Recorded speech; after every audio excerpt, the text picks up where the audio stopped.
Good morning. Hemshech Samach Vav. We continue. We're on page Tes 9. Page 9 of Hemshech Samach Vav.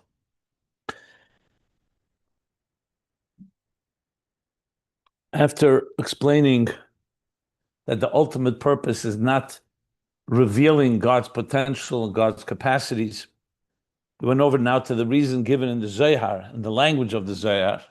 It's the same idea. God to be known, begin the Shtamudim Beit, and said you can't say that's the ultimate purpose either, because the lowest of worlds is where you have the least amount of ishtamudin, of awareness of God. And you can create the higher worlds to have God to be known. So you have to say there's another component, which we'll get to. So in understanding that, he began to explain how the idea of Yediyah, Ikra Yediyah v'Asog Be'ed itself, where's the primary awareness and consciousness and perception and the comprehension of godliness? It's in the higher worlds, Be'elam Yisrael. And he generally described them as being the world of Atzilus and L'maylam Atzilus, what he calls afterwards Elam Ein Sof. Because there, those worlds, they exist, but their entire consciousness is fully aware of godliness. And not just of godliness, of the mahus, the personality of godliness. And indeed, that's how they were created. They were created b'bchinas kiruv, he called it, which means in a form of close-up. So they have a close-up view and perspective on their creator.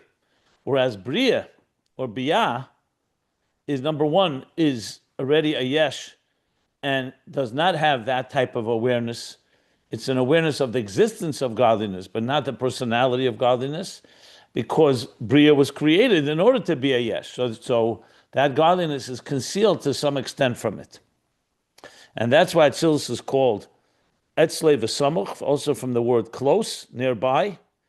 Kilia Helam, not yesh ma'ayin, as we discussed. Iyu v'chayu echad, iyu v'gamu echad.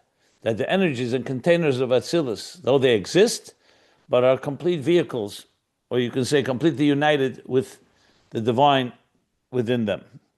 The ilmas biyah is in the form of Helen v'Hester. They should not feel the divine. And even the neshama, what he called the Eira neshama of biyah, which comes from the elikus in the kelim of Atzilus, so that's not felt. His personality is not felt in the kelim of biyah. In the air of neshama biyah, yes, but not the kelim of biyah. So in other words, in the very consciousness of biyah, that's not felt, even though it's there. And that's why in Bria you say, Lav iyu, you don't say iyu v'chayui v'garmu yichad. Okay. Then, in biyah itself, he spoke about how the higher worlds of the spiritual worlds of biyah, they feel and sense something. That's why they're not a yesh mamish. That's what he calls a not yesh mamish. It's more of a sublime state. You can't call it completely separate. Like we gave the example of angels or other levels that are in biyah. However, in Elam Asiyah Gashmi, once you go down to the lowest of worlds, there, lo yurgish afilu b'chinas hamitziyas delakus. Even the existence of the divine is not sensed. You can contemplate on it and you can deduce and come to relate to godliness, but that will take, like he says in the parentheses, aveda v'yagia, because on its own it's separate. The aveda v'yagia to come to that type of level of awareness, even to the level of Mehusa halamaylam elamis biyah, and even Mehusa like we say, lom chatir b'chayecha. But this comes dafka with effort and exertion and work, and also then it's not a necessity. It's not compelled. It's not sure that it's going to happen. You still need b'chira v'ratzon, like he explains in Tanya chapter 14. And that's where we stopped. I was going to continue to map out the structure of Seder Shtalshalus in this context. Is it in the level of awareness of the divine? And I think a good way to really appreciate it is from ourselves. In this world, you see, first of all, people can deny God's existence altogether. Yeah, with what we call self-proclaimed atheists or agnostics. And even those that are believers, it's not like something like you wake up in the morning, you feel hungry the same way you feel godliness. You need to think about it. You need to concentrate. It doesn't come easily. And even believers are not perfect human beings. Why? Because there's a deep concealment going on in this world. And it's very easy to be distracted, as we all know. I'm saying this even for someone who calls themselves a believer and is a true believer. You could argue everyone's a believer, but bottom line is, in this world, it takes effort to be not just aware of God, but also to live by that. In the higher worlds, but not just awareness, they live by it. We talked about the Ovis, Avram, Yitzchak, Yaakov. On this earth, they followed what God wanted. It wasn't just that they philosophically believed in a God. So from our experience, you can then go through a process of elimination and say, okay, so what's the contrast when we go to a higher world? And again, worlds are dimensions here, a higher state of consciousness, let's call it that. So you could have in this world itself, there are people who have different levels of consciousness. Some people are very conscious of the divine, some are less. Everybody takes work because this world conceals it completely. But as you go to the higher dimensions of consciousness, what we call it's Asiya Ruchnius, Yitzira, Bria, of course, Atzilus, higher than Atzilus, what they're really measured by is their level of awareness and their level of consciousness. Now remember, all this is post-Tzimtzum, because pre-Tzimtzum we don't even talk about consciousness. All there is divine. There is no other to be conscious of the divine, because there is only the divine. Within the divine, we talked about how God envisions existence. There, everything is the other way around. There it all starts with a pure divine seamlessness. And then things begin to be shaped. We're going from the bottom up, where everything is shaped, and we live in a structured universe with the divine concealed within it. And it's our Avodah Yagiyah that allows us to open up, to pierce the darkness, so to speak, and allow the awareness of a higher reality to enter into our being. So now I was going to continue to map this out and introduce another term, which I'm sure you've learned and heard in Chassidus. It's called Alma Diskasya and Alma Disgalia. So again, from Zohar, it's Aramaic. Skasya means the concealed worlds, and Alma Disgalia, the revealed worlds. Not to be confused, here concealed actually means that the worlds are concealed. The divine is very much revealed. Alma Disgalia is where the worlds become more revealed, often compared to thought and speech, as we'll talk, or land and water, as we'll learn inside. So that's now what we're going to continue here. We're around 2/3 of the way down on page 9 in the book, in the new edition of Samach Vav. And you can find these pages if you want to follow along at samachvav.com and on our WhatsApp, what's the Samach Vav group. So he continues now like this, after the parentheses about Avodah and Yigiyah. And here again, you have plenty of sources from the Alter Rebbe and others. As it's discussed elsewhere, ha'hefresh bein nevroim de alma diskasya lenevroim de alma disgalia. That's what the acronym is. The creatures in the hidden worlds, what they're called the hidden worlds, and the creatures and the creations in the revealed worlds. The nevroim de alma diskasya, those entities that exist in the hidden worlds, nisava be'efen lias miyuchadim imkedam. So they are creations. That's why they're called Nivraim. But they were created, like we learned earlier, b'chinas kiruv, in a way that they're close to their source. And v'yeh behem hergesh hachayis aliki, and in a manner that they should have a perception, a sense of the divine sustenance or the divine energy that sustains them. That's the reason they're created in this fashion. So before he didn't use Alma Diskas, he used the word Atzilus, or higher than Atzilus, but now he's using it. Alma Diskas is a very broad name. It's again relative. Anything relative to a lower level would be Iskasya, so to speak, but here he's using it in this broad context. Alva Nivroim Dizdalma Dizgalia, by contrast, the entities or the beings that exist in the revealed worlds, Their manner of creation, in direct contrast, stark contrast to the Alma Discussia, they're created in a way they should be separate from their source. And that they should not feel, or it should not be felt within them, the oil, the energy and life force of the divine life force and energy. So you have here two different types of Nivraim, which parallels very much what we've been saying till now. Whether there's that natural awareness because they're like close to the source or not. Now, the classic example for these two different creations, just to make this a little more palpable, is the difference between the sea and land. So Chassidus explains that the example for Alma Discasti in our physical world is the world of the sea, water, sea, the oceans, where there are creatures in the oceans, but they're always connected to their source. They're always aware of that, to the point you can't even tell, unless you go underwater, where these creatures are, because they're like part of the sea. It covers up over them. It's called Nunayama in the Zohar, fish of the sea.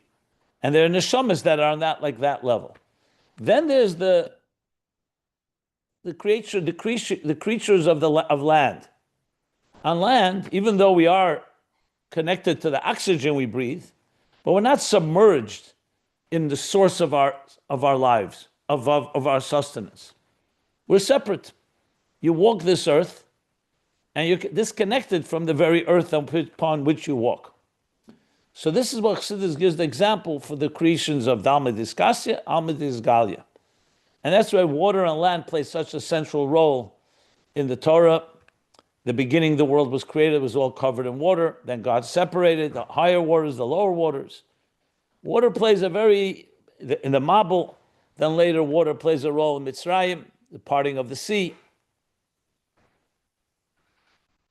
I'm going to go into all the discussions, but the Maimarim of Chassidus all talk, when all those discourses, they'll talk about Alma Discassi and Alma Disgai, that God separated a boundary between water and land. A more psychological example is thought and speech. The letters of thought, even though what we think in phrases with a construct, but they are more like the fish in the sea. What dominates there is the thought. You don't hear or see the tangible letters. You can think about them, but when you're focused on thoughts, you're really focusing more on the oyer than on the kelim. In speech by definition means you have to articulate letters and words and phrases. So though it's carrying an idea, but the idea is now directed, and what dominates is the expression of the idea. So Dibur is compared to Alma Disgalia, Machshava to Alma Disgasya. Just to give a few points of reference, and you may find, again, if you look in the sources, you'll see it all explained more at length. So this parallels what he has been talking till now in general about Atzilus, Biyah, these two type of dimensions of consciousness. Okay. And now he's going to come back to Atzilus and its awareness. Are there any questions about this piece we just learned about the hidden and the revealed worlds? I think it's pretty straightforward, but maybe somebody wants me to clarify anything.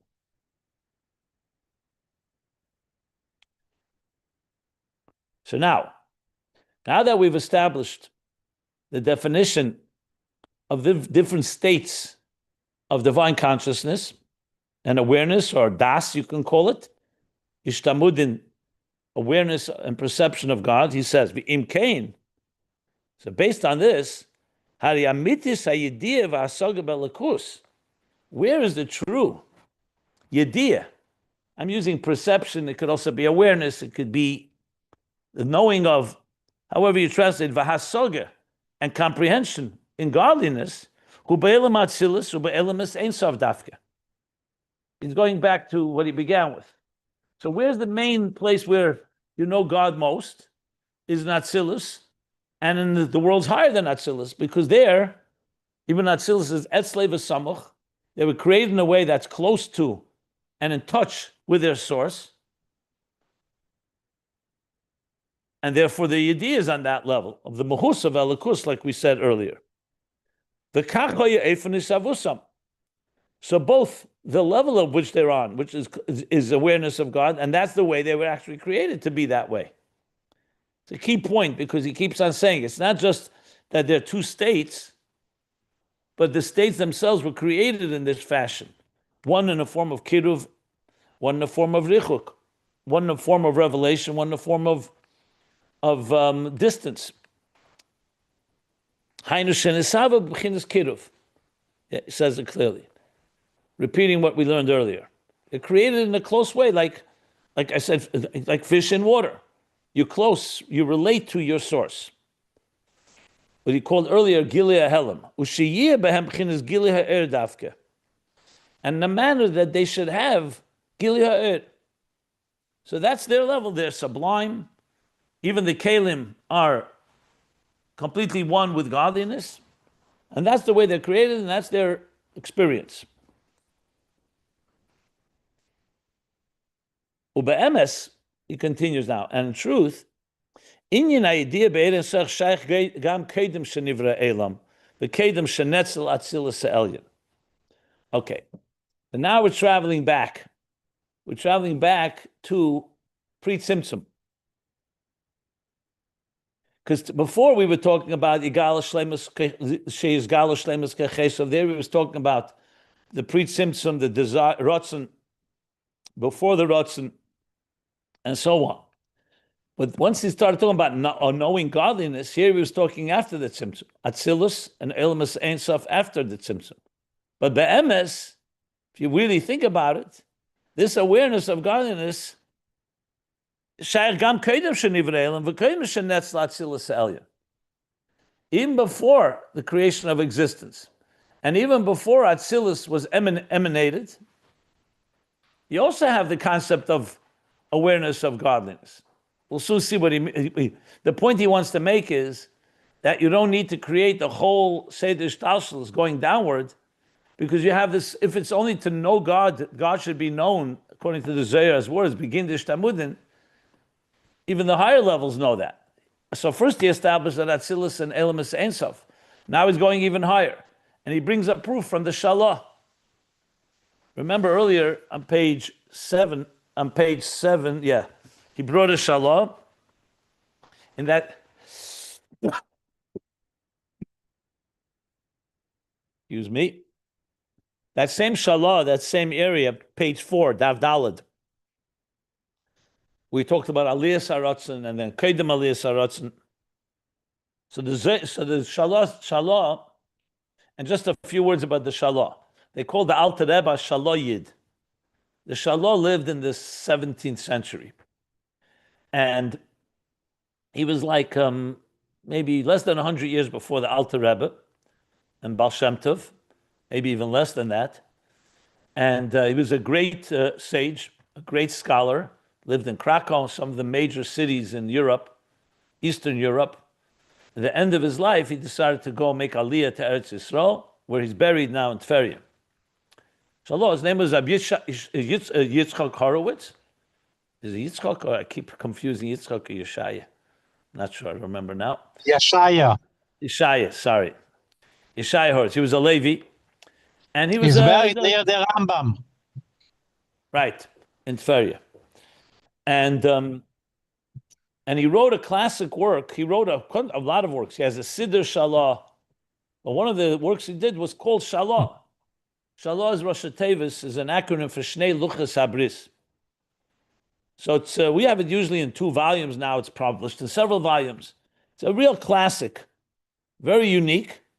And he blends together there Pshat, the Remez, Drush Sod, basically both Halacha and Primus HaTorah.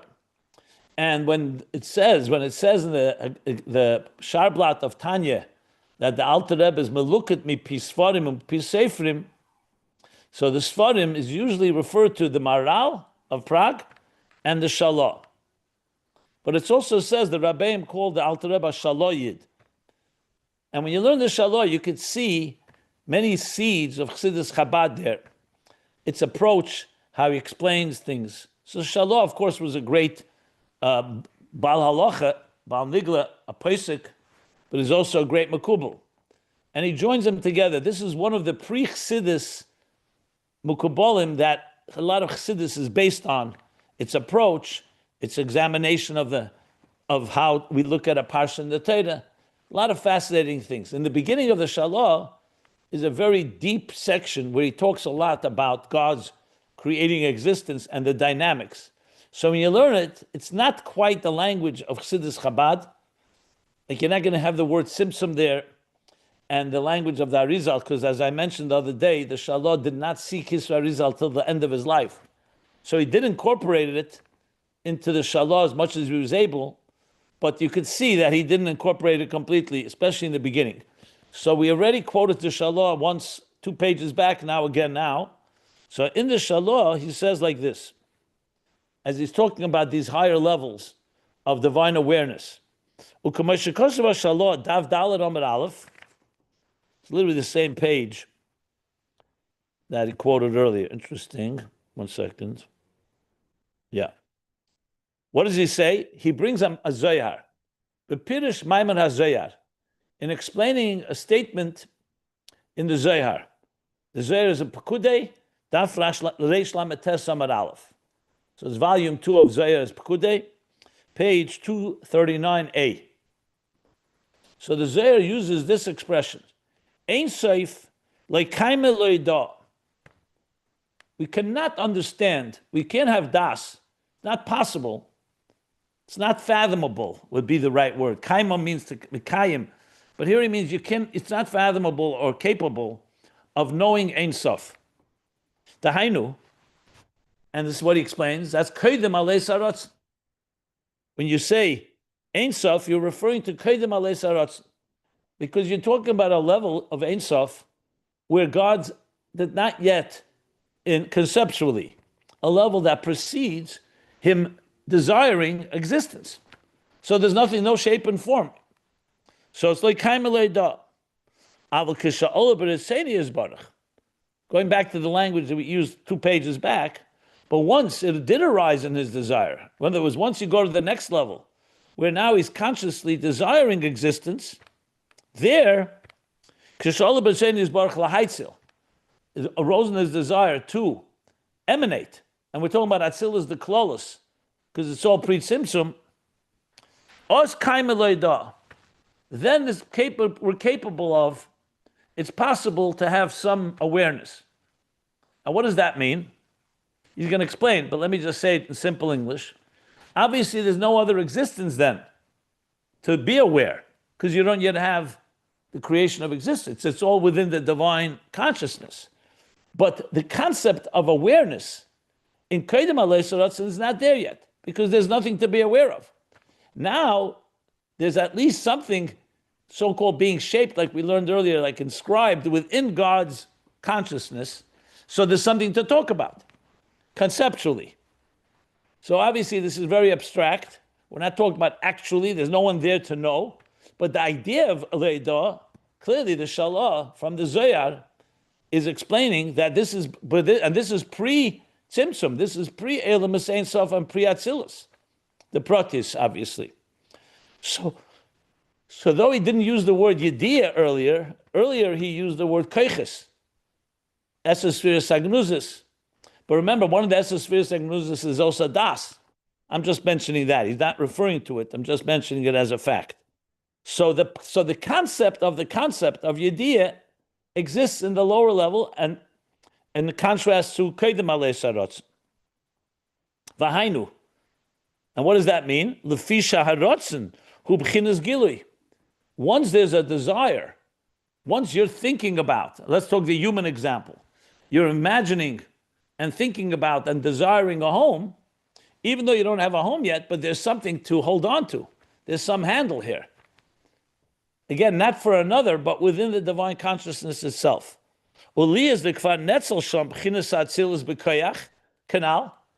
And being that b'koyach at least, you already have the emanation because God's koyach does not lack a poil. So something like we learned earlier on page 6, something is shaped there.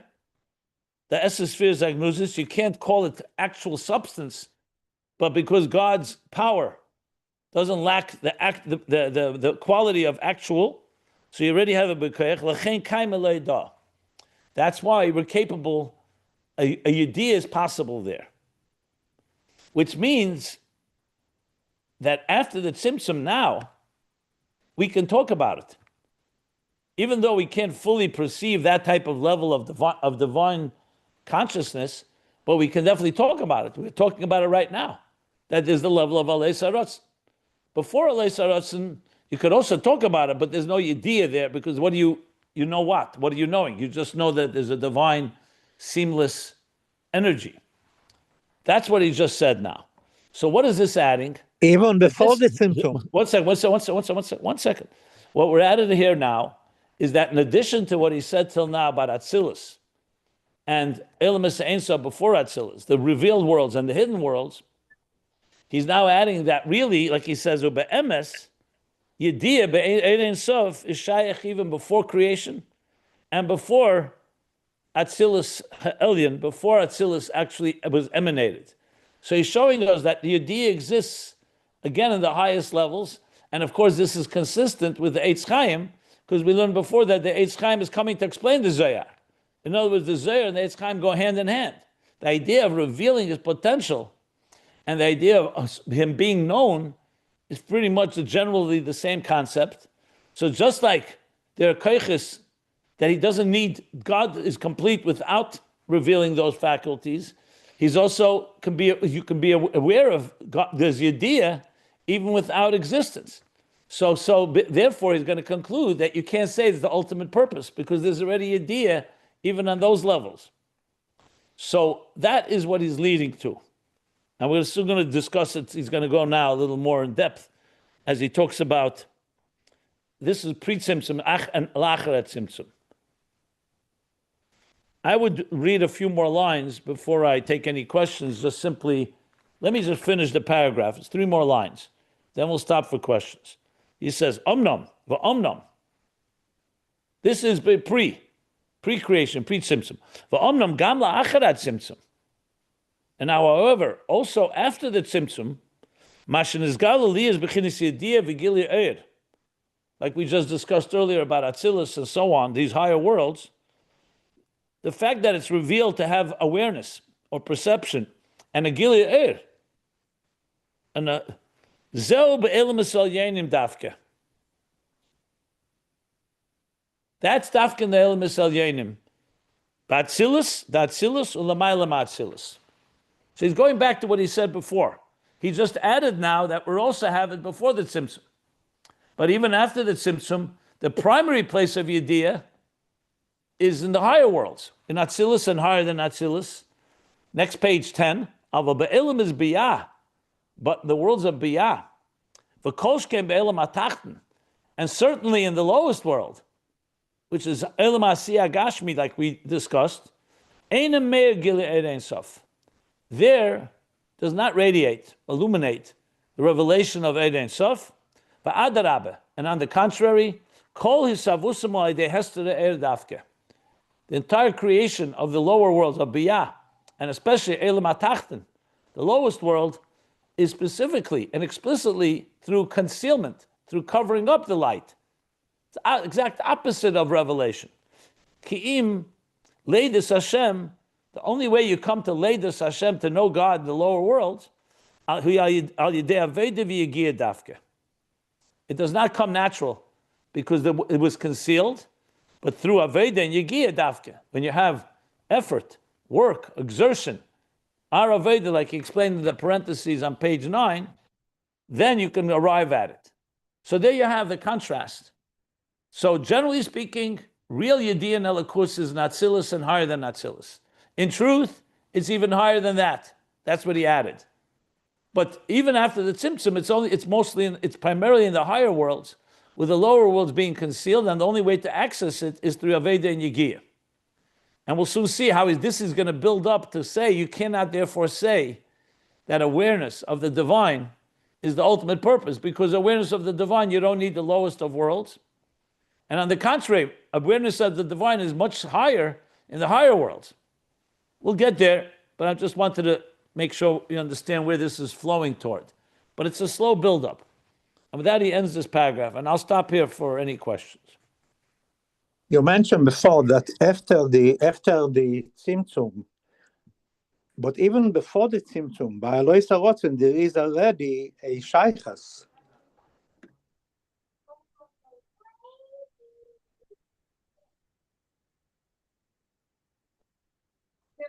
He just said that. That's what the Rebbe Rashab just explained at the bottom of page 9, correct?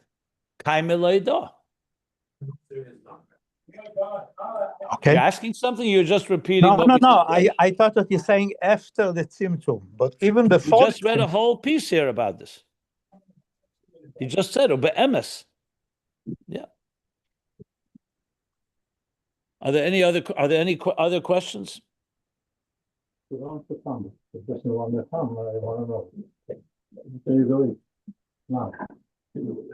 Any questions, anybody? Okay, so let's continue then. So we're in the new paragraph on page 10. V'yadua, who now he's going to start bringing in the ultimate purpose for creation. What he brought earlier, but now he's going to elaborate. V'yaduahu. And it's known that tachlis brias isavas elmis, that the ultimate purpose of creation was not the higher worlds. Hu sheyeh zeh elam atachton, is that there should be this lowest world. And now we'll explicitly quote the Tanya. Like he writes in Tanya, chapter 36, the tachlis ishtalshus ha'elamis, that the ultimate purpose of the cosmic order, or literally ishtalshus ha'elamis, is the chain and process of the layers of the hierarchy of existence, v'ridosam madrega lemadrega, and their descent from level to level. What is the purpose of it all? It's not for the higher worlds. The purpose is the lowest of worlds.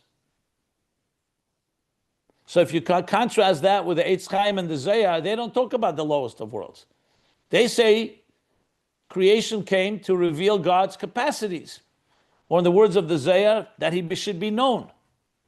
This expression that the Kavan is Elam Hazeh Tachton is from the Medrash that the Alter Rebbe quotes, that when he began talking about the purpose of existence on the bottom of page 4, though he didn't bring the actual language of Tanya, actually he did, top of page 5. That is to have a dira b'tachtenim. So now we're talking the Kavan is the lowest of worlds. In the lowest of worlds, you have the least amount of Yediyah, and you have the least amount of revelation of God's Keiches, as we're soon going to learn. So that alone tells you that that can't be the ultimate purpose. Ukamaimer, and he brings a Maimer Chazal, a Maimer that we say every Friday night. It's not a Chazal, it's from Chodoidi. Kamaimer. Seif Maisa, Ola b'machshavat chila. The end, Seif, the end of the action, the end of creation, Ola b'machshavat chila, arose in the beginning of his thought. So the deepest part of his thought, where it all started, is not there should be higher worlds, should be the lowest of worlds, Seif Maisa, the end product. And the end product is the lowest world. So when God envisioned existence, shir atzmei b'keich, and allocated resources, he desired existence. Everything we spoke about earlier, that's not the kavanah. The kavanah is there should be an actual physical lowest of worlds. A concealed world where the divine is concealed. And that is something a whole new dimension that is not discussed till now. When we talk about the Eitz Chaim and the Zohar. A safe Maise Olam Machshavet Chil. The safe Maise B'asiyah B'peil Dafke. That the safe Maise Dafke Nasiyah B'peil. Not Koyach Choser Peil. Not just that God's power is like Peil. He wants an actual reality. Bisavis Yesh Mamish. The creation of Mamish a Yesh. An entity that feels itself separate from the divine. Hu dafke sha'ala b'machshavet chila. Dafke, that is what arose in his initial thought. B'b'chinas primis v'atzmos erein sof. Machshavet chila doesn't just mean initial, it means in the innermost and core of erein sof. Now you see a whole interesting twist here. Till now we were talking about Giluyim. Giluyim, yeah, the higher the world, the more Giluyim, the more revelation there is. And Atzilus, higher than Atzilus, before the Tzimtzum, those are the highest states. But that's not the Kavanah. The Kavanah is Dafka, the opposite, where there's no Giluy. He wants something in the world that's not a Giluy. That's where he wants the home. Direlei Yisbarach. So he's now continuing to explain this concept. As we'll see, this is going to be the difference between the Etzem and the Giluyim. So he continues. Oh, well, let me stop again if anybody wants to ask anything. Well, Kamaimer.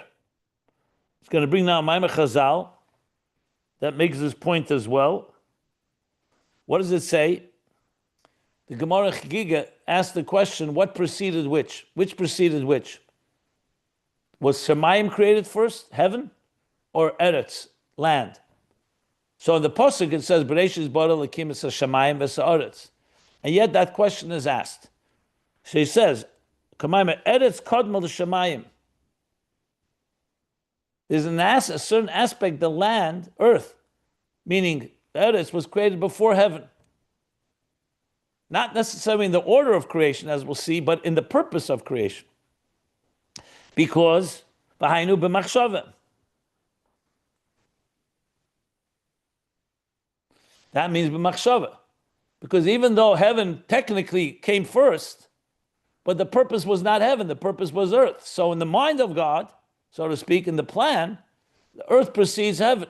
And then comes the stages to get to earth. To earth, meaning this world, to this world. Rak b'dibur shamayim kodmu. In machshava tchilak, the purpose is eretz.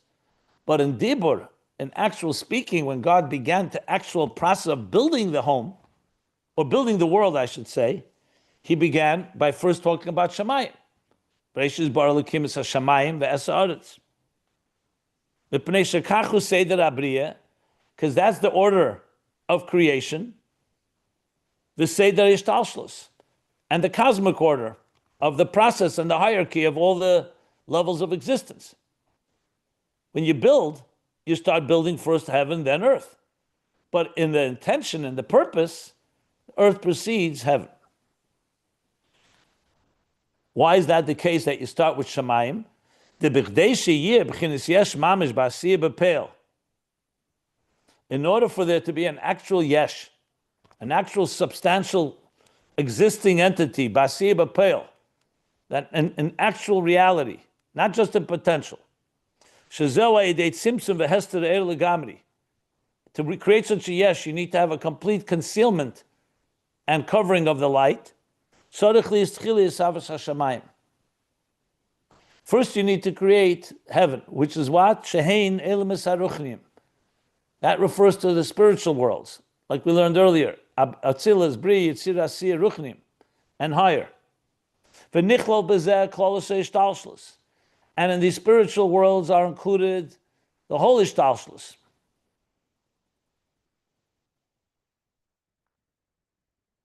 So in other words, first you have to begin by laying out all the elements of existence, and then, once you have that, the higher worlds, v'kol kach rabu hatzimtzumim, And then the Tzimtzumim increased so much to the extent the halomas v'estadim and the concealments and coverings all increased. Ad sheyuch, in other words, diminishment after diminishment after diminishment in this long Seder Shtalshlus, ad sheyuch aliyas yisavas elam atach, till you create this elam atach, the lowest of worlds. Elam chumri v'gashmi. And here he uses both terms, which I'll explain shortly. A crass and physical world. Ubli shum gilir er, and one where there's no revelation of light. V'yir b'taru v'sra, and it's a world where you have a mixture also of the negative, of evil, that is opposite of godliness. So what did he just say here?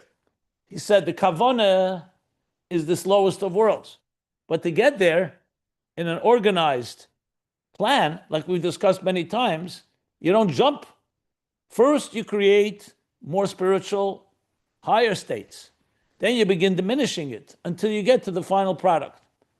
When a teacher is teaching, let's say, a student, a beginner student, the kavanah is to reach the student. But in order to do so, he has to begin first by conceiving of an idea. Then he has to diminish that idea and keep diminishing until he gets to the student. So in the kavanah, in the intention, seif ma'aseh b'machshava tchila, the end is the goal. And if he doesn't get to the end, he didn't fulfill the purpose of creation. But to get there, you need to go through these stages. So when you plan to build, let's say, a home or a business or anything, your goal is the end product. You're not interested in a halfway thing. Right away, your goal, your mind, you have the end in mind. But you can't get there immediately. So first you have to lay out the plan. Then you have to articulate it. Then you have to work it out. Then you begin building. And then slowly, until you get to a point where you finish the product. Here, there's obviously the additional key critical point of the diminishment, because this is a world, he wants a world where the godliness is concealed. But to get there, first you start with higher levels where it's not so concealed, and then slowly you get to that point. That's essentially the dynamics and the logic behind Seder Shtalshlus. Erein Sof Lifnei Tzimtzum is complete divine consciousness. The whole reason there's Erein Sof Lifnei Tzimtzum is for Dira B'Tachtenim, not because God decided he needs divine consciousness. He doesn't need it. However, he wants to begin, because the whole purpose is to bring the divine into this world. So he begins with a complete high level that doesn't even leave room for existence. In that itself, he finally has a desire where he begins to want and then envision what this existence will look like. Then he employs a tzimtzum to conceal, leaves a rishimu, a trace like we discussed, sends a kav of a narrow ray of light that's very intense, and this kav begins to build this structure. In the earlier stages, the higher stages, it's a very, very sublime and very subtle and very abstract. But slowly the kav builds the higher worlds where there's a lot of awareness of godliness, like we discussed, Yediyah, Muhusalikus, then comes Atzilus, then comes Bria, Yitzira, Asiyah, and finally, after this whole process, and with all the Rabu Tzimtzumim, as he said, all these concealment, after concealment, you have the ultimate purpose of it all. And the purpose is there should be this lowest of worlds, a Yesh, Nifrad, Elam Hazeh Gashmi, or he calls it Elam Chumri V'Gashmi. That is, the light is completely concealed, and even the opposite, V'taru V'Sra, like he says in chapter 36. You have Rishayim Gevrim Bey, wicked people prosper. You have, it's Mole Klippas V'Sitra Achre, filled with Klippas Sitra Achre, to the point that they cry out, Aniva Afsied, I and nothing else, complete ego, self. That is the hallmark of our material, physical, and crass reality of this world. And that's the kavanah. So you have here the process and the ultimate purpose. How we just laid it out in this last few lines.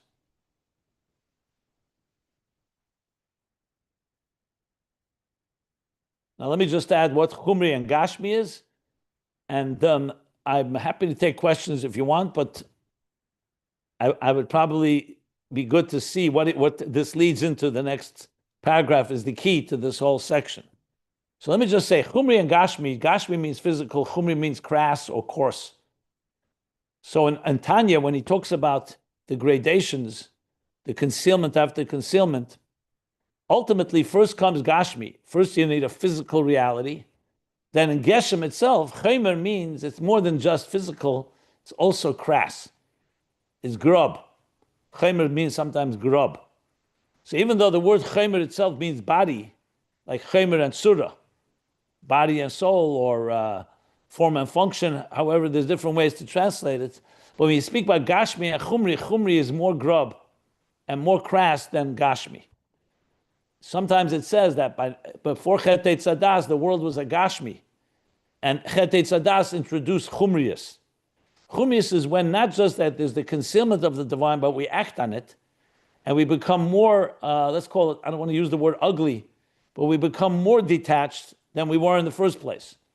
So it's a deeper level of materialism, let's put it that way. So there's different levels. Gashmi and Chumri are two levels in that. Why he says Chumri before Gashmi is interesting.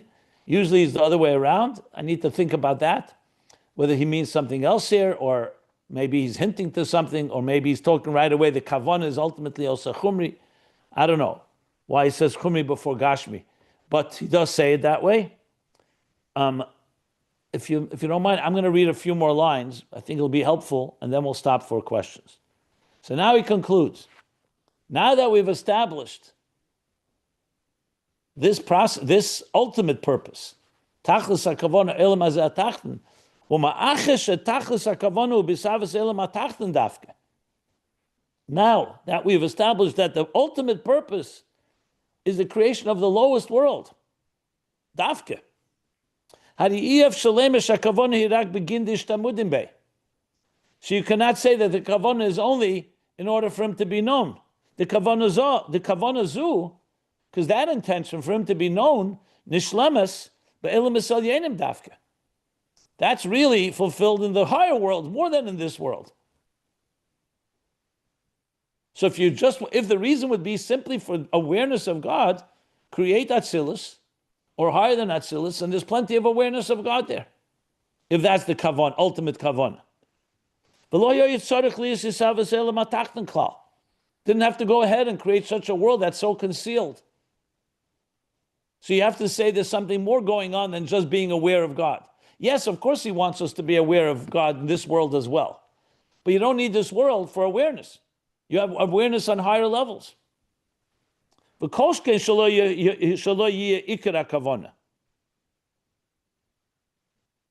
wouldn't need this lowest world, and for sure it wouldn't be the ikar kavanah if that's the kavanah. If the kavanah is to know God, to say the ikar kavanah is dafka in this lowest of world, no, you have to say there's something that happens in this lowest of world that other higher worlds don't have. They have yediyah, awareness of God. U'kamoy kain, and now he goes back to the Eitz Chaim. And so too regarding the reason the Eitz Chaim brings, which is, of course, goes hand in hand with knowing the awareness of God.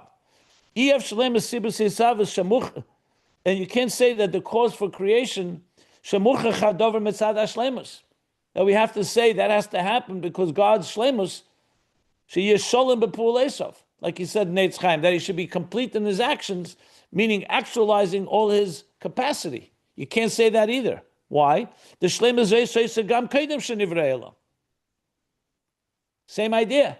That shlemus existed even before creation, the Kedem Shenetzal, and even before Atzilus, even before the emanation, because Ein Koyach Chaser Peil.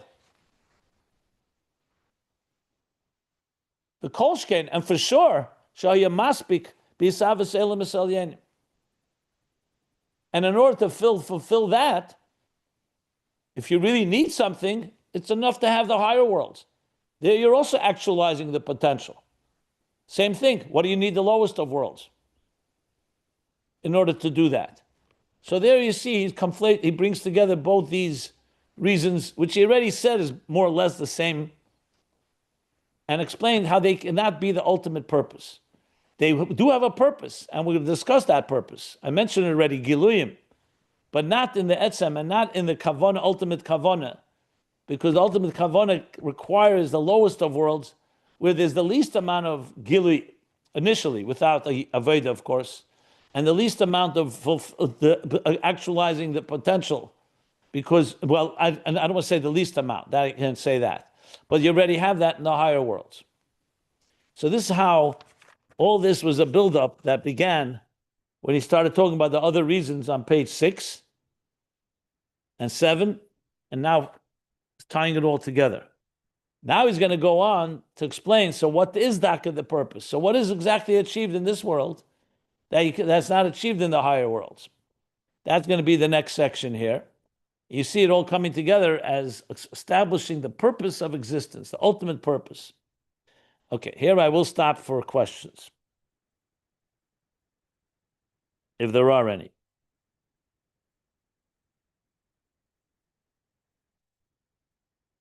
Okay.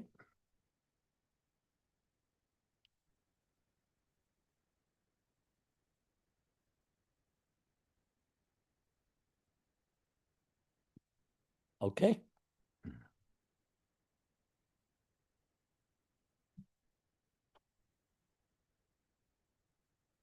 So let's read on. Ella ha'inyan hu, the new paragraph on page 10.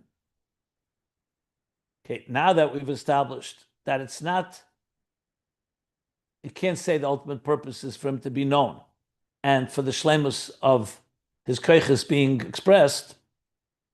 So what is the inyan? Is the lowest of worlds. K'meshekosa b'medrash. It's going to quote a medrash. Al posuk shukov amudei sheish. The shir hashirim, there's a posuk, his thighs are like pillars of marble. Shir hashirim, everything is a physical example for the love between Hashem and Knesset Yisrael. So he uses that expression. So what does that refer to? So he says, Shukov, says the Medrash, on that pasuk. And again, the sources are in the footnotes. Shukov comes from the word nishtekik. Shukov means thighs, but thighs are also connected to pleasure. So he says, Shukov zeha elam shenishtekik hakadosh baruch hu livreisei. It's referring to the world that God desired. Nishtekik from the word shtekukus, a longing, a desire to create.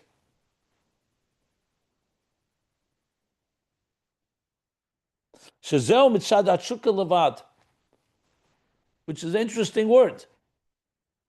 It's not due to any reason. When you say there's a reason, you give a reason. You say, why did I need something? Here's the reason for it. Atshuka refers to, as we'll soon see, Nisava and Tainug all go in the same category. He desired Tshuka levad.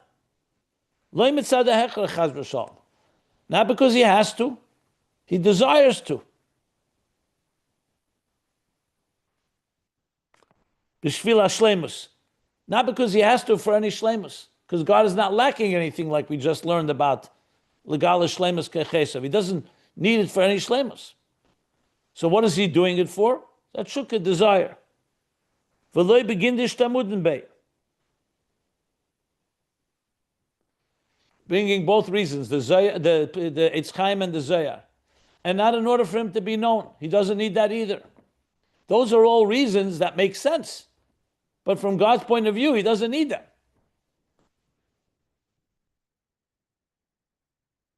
So in addition to what we've been learning, he doesn't need them because he's complete without it having to be expressed.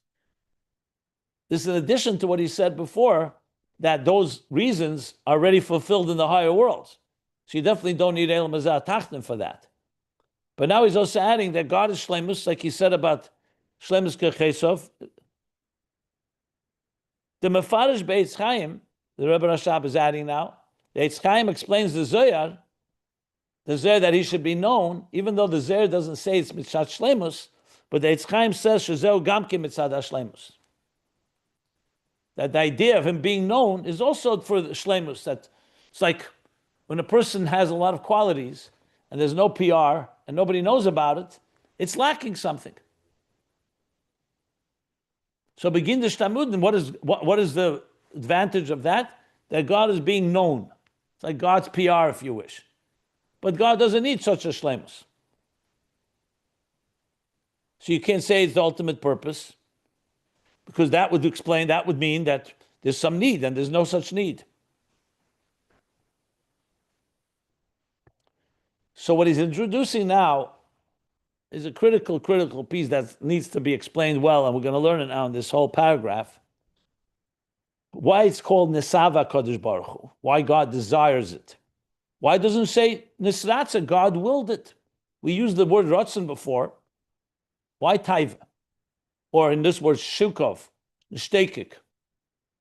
So the bottom line we're going to learn is because we don't have a word to describe how Atzmos acts. We know he doesn't need anything. We know he doesn't have a will, because will is already a creation. Later, a will arise.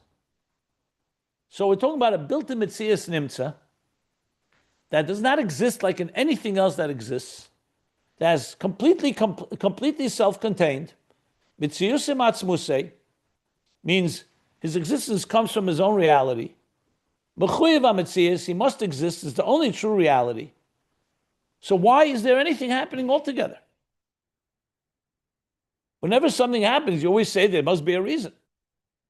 Someone does something is because something's missing, something's lacking. But how do you explain that in Atzmos? You could explain that in Giluyim, you could explain that. In levels, once there's Ishtalshlus, so yes, there's the idea of revealing, there's the idea of actualizing, or all the other things that come in Giluyim. But you're talking about a level here, we can't even call it a level, that's absolutely self-contained. So the Alter Rebbe's Machadish, by using the Medrash Nesava or Nishtekik, that the only way we can come to have some grasp of this, even though we really can never wrap our head around Atzmus, is by using the word Taiva. It's the closest thing in our reality. When you do something that has absolutely no reason, it's just a desire. It's a pure longing that is not it's not explained, it's not due to a lack, it's just simply because there's something in the nefesh that desires something. Now again, with all the qualification, we're not God.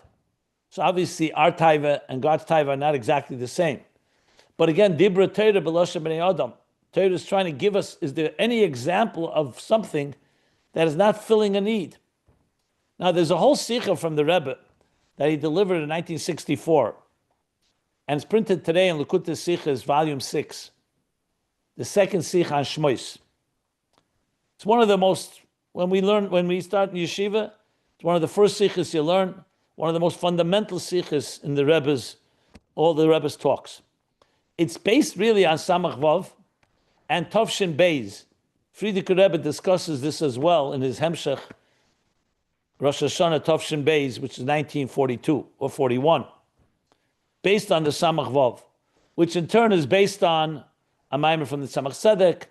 It goes all the way back to the Alter Rebbe. But Samach Vav and Tovshin Beis are the two main places. Ayin Beis, interesting, is also part of it, but in 1964 we didn't have that part of Ayin Beis, so we didn't know that it was an Ayin Beis. Later it was discovered, so when you combine this piece in Samach Vav, the Tovshin Beis from the Frierdiker Rebbe, and the piece Achar Sha'alti mainly, in Ayin Vav, Ayin Hey, the end of Tafresh Ayin Hey. In the end of volume 2 of Ayin Beis that we learned, the Rebbe then spoke a Maimer, Hasom Nafshenu, and as well as many sikhs during that summer. And that became the sikh in Chelik Vav, which touches, not just touches, elaborates on a lot of what we're learning here. And so what I'm saying now in explaining this piece comes partially from that sikha and other places that the Rebbe discusses this at length. This is one of the topics where the Rebbe, our Rebbe, actually you can see his chidushim and his additions. We always talk about what did the Rebbe add and so on. You don't always see it everywhere. But in this sugya of Nesava, you have a lot of additions from the Rebbe, or at least explaining the nuances of what we're learning here. But the first and most important thing is that it has to take us into the reality of Atzmos. That's why we have to go to Taiva. As you'll see in a few, we'll read it in next class probably. The top of page 11, he's going to bring from the Alter Rebbe, if a Taiva is kinkasha. Because the question is asked, so why did he have a desire like this? And the Alter Rebbe's classic answer is, there's no question on a desire. There's no question on a Taiva.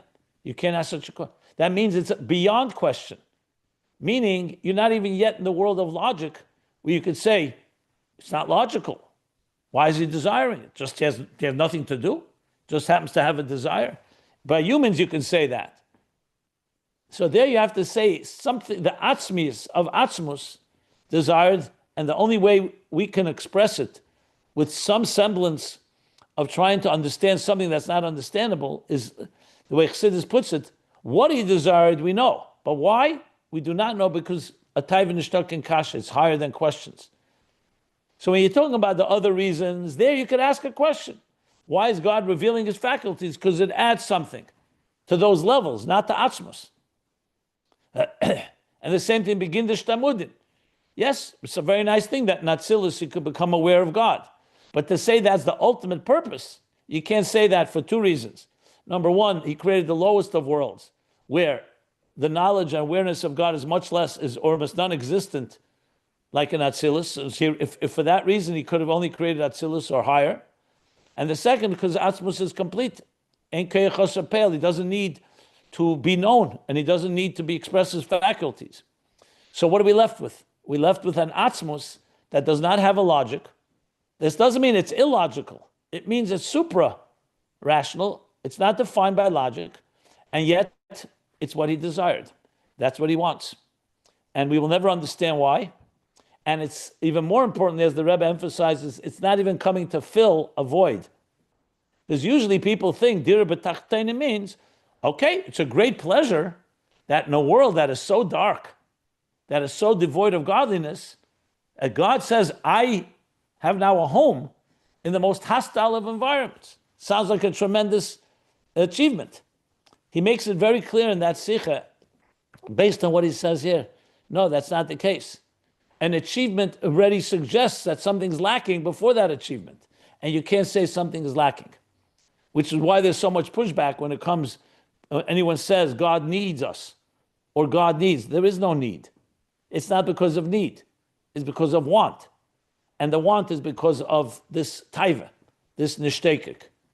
So it's going to take time to wrap your head around this. It's not a simple discussion, but we're entering into the zone, so we begin it. Obviously, I'm going to talk about this more in the coming classes, but what he's introducing us is that Atzmus chose to share this with us. We also could have not known this. We could have also been only given, God could have said, hey, listen, I'll give you Giluyim, where you can find reasons, logical reasons, and you'll find even things you accomplish, but that's not me, Atzmus.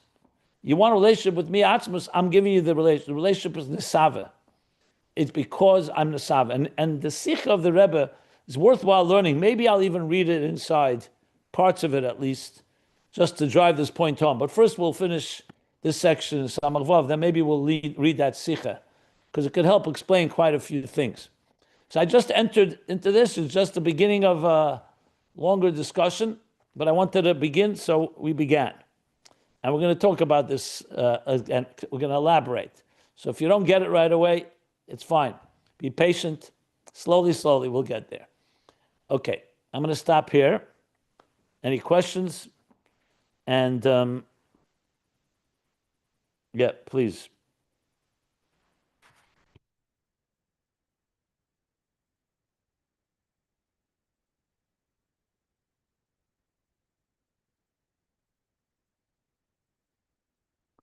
Yeah, and Chelik Vav, Likutei Sichos is page 18 and on. This is all in footnote 83, where he cites it, and then later a few times.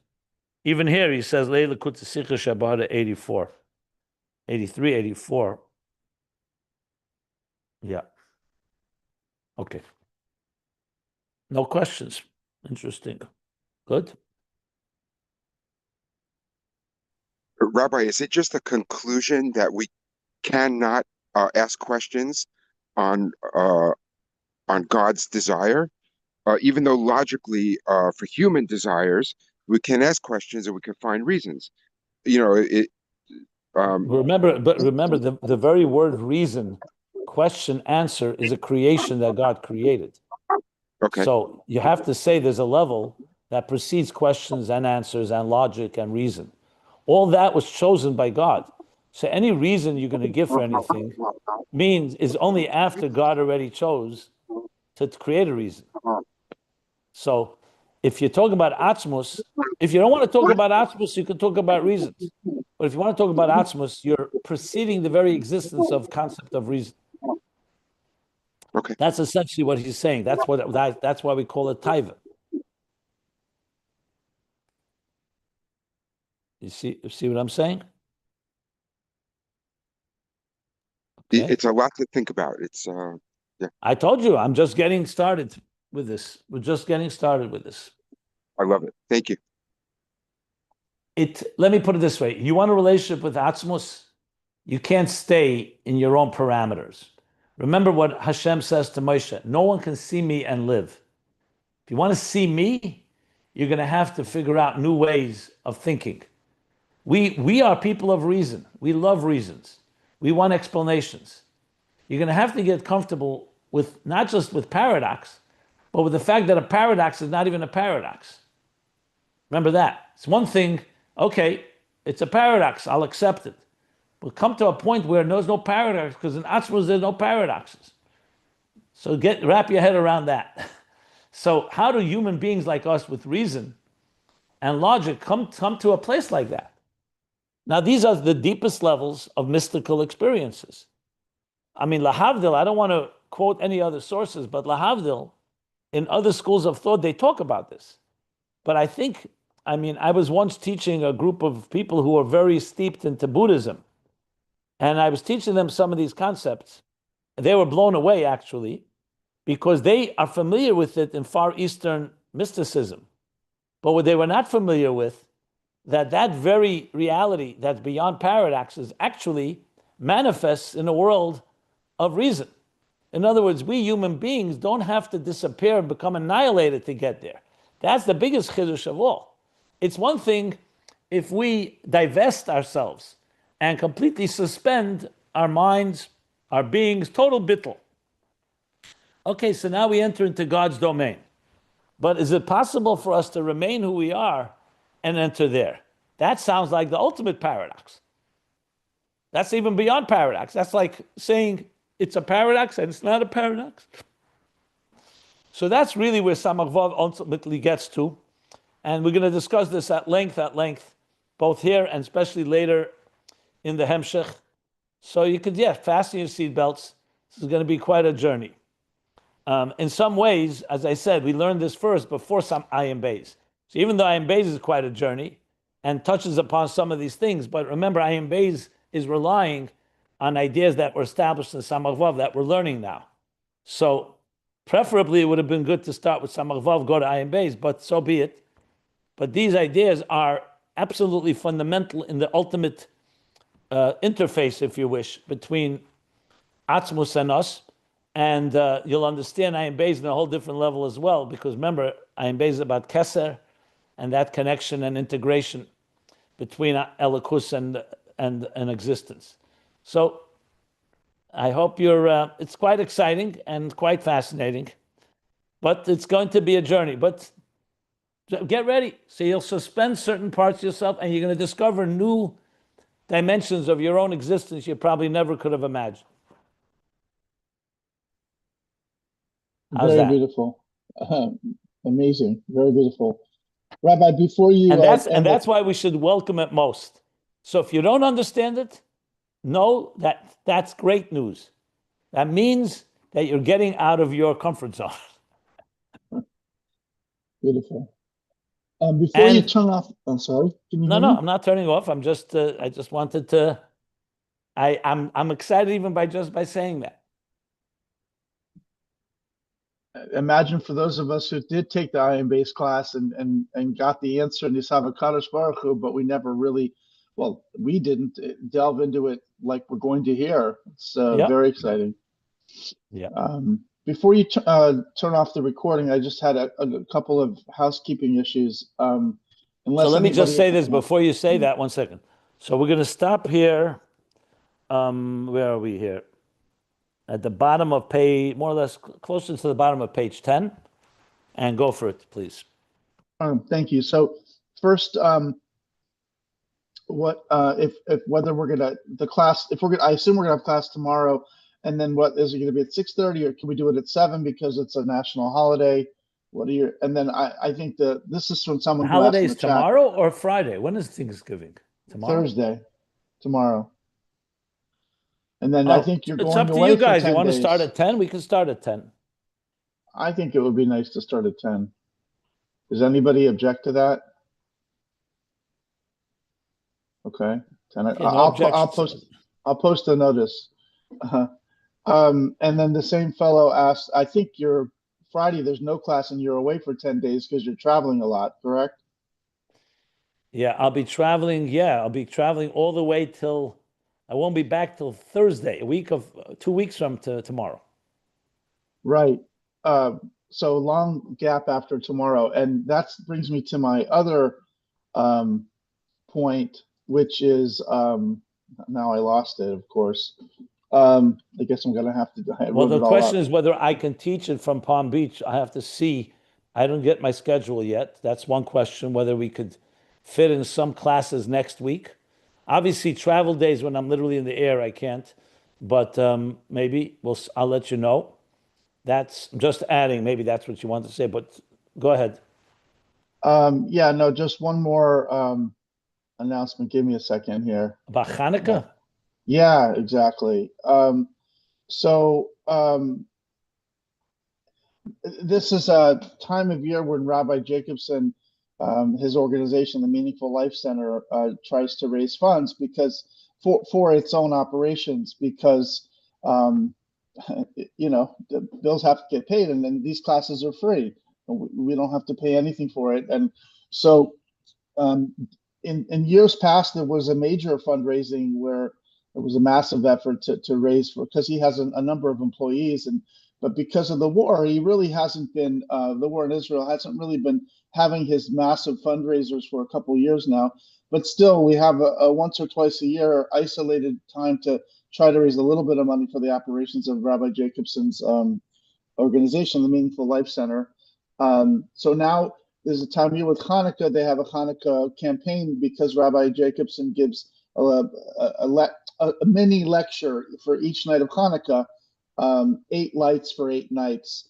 And so the idea is that donors can sponsor a candle. The candles are going for anywhere between $1,800 to $1,800 to $3,600. Many people can't sponsor that amount. So what we do, our class, that we used to call it the Ayin Base class, now it's Samach, is we sponsor a candle. So there are some matching funds from an anonymous donor, so that whatever you donate will get doubled. So if we can raise 1,800, it will turn into 3,600. And so I will be calling people offline individually, and also I'll put up a link. The link isn't ready yet where you can go to donate, and it does, however big or small your donation is appreciated. It doesn't, every donation counts. And as you think about this, how much you might be willing to donate, think about how much is each class worth. I mean, if you come and learn 6 days a week for a whole year, there's got to be at least roughly 250 classes a year, even with Rabbi Jacobson's travel schedule. If each class is worth it $1, would you pay $1 to sit through an hour of just priceless Chassidus? That's $250. If you can do more, great. If you can do less, that's fine too. But I just wanted to frame that notion of what are you getting out of this, and the fact that Rabbi Jacobson is doing not just this class, but many, many more, countless more for free. No, it doesn't cost anybody a penny, except for the tzedakah out of the kindness of their heart. So please give some thought to this, and help spread the words of Torah and Chassidus across the world. And I'll be in touch, and I'll be posting some links, especially since we don't have class for a long time after tomorrow. And just want to, of course, the campaign completes before Hanukkah. So over the next couple of weeks, while Rabbi Jacobson is gone, I'll be contacting you and want to thank you in advance for giving thought to this and help support Rabbi Jacobson's organization. He has employees, real people. They have to pay their bills, including himself, and they're very selfless. They really don't often ask for money. So this is one of the times in the year where we try to raise a little bit of money for his organization. So that's all I got to say for. Very much appreciated, Yitzchak. Thank you. You did a good job. You inspired me to give. But thank you, and thank you everyone again. Let me end the